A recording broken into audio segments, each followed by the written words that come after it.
गांव के बाहरी छोर पर एक छोटा सा कच्चा घर था। उस घर में रहने वाला रघु एक गरीब किसान था।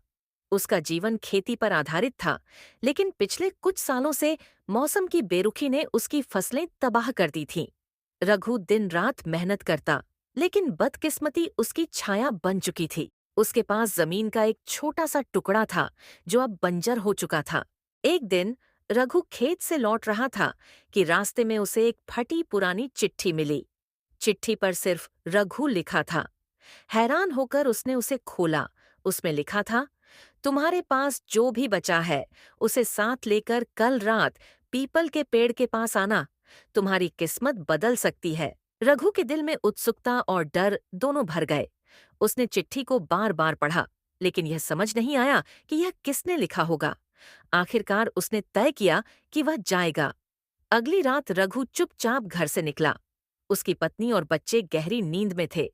वह अपने साथ जो भी थोड़ा बहुत बचा था, एक पुराना गहना और कुछ पैसे लेकर गांव के पीपल के पेड़ के पास पहुंचा। पेड़ के नीचे घना अंधेरा था। चारों तरफ सन्नाटा था। तभी एक बूढ़ा आदमी अचानक अंधेरे से बाहर निकला। उसकी सफेद दाढ़ी और गहरी आंखें रहस्यमयी थीं। उसने रघु से कहा, तुम्हारी मेहनत का समय खत्म हो गया।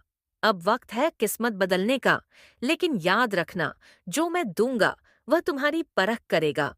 बूढ़े आदमी ने रघु को एक छोटा सा कपड़े में लिपटा बीज दिया और कहा, इसे अपनी जमीन में बो दो, लेकिन ध्यान रहे, जब तक यह पौधा बड़ा न हो जाए इसे कोई देखे ना। रघु ने सिर हिलाया और बूढ़े को धन्यवाद दिया।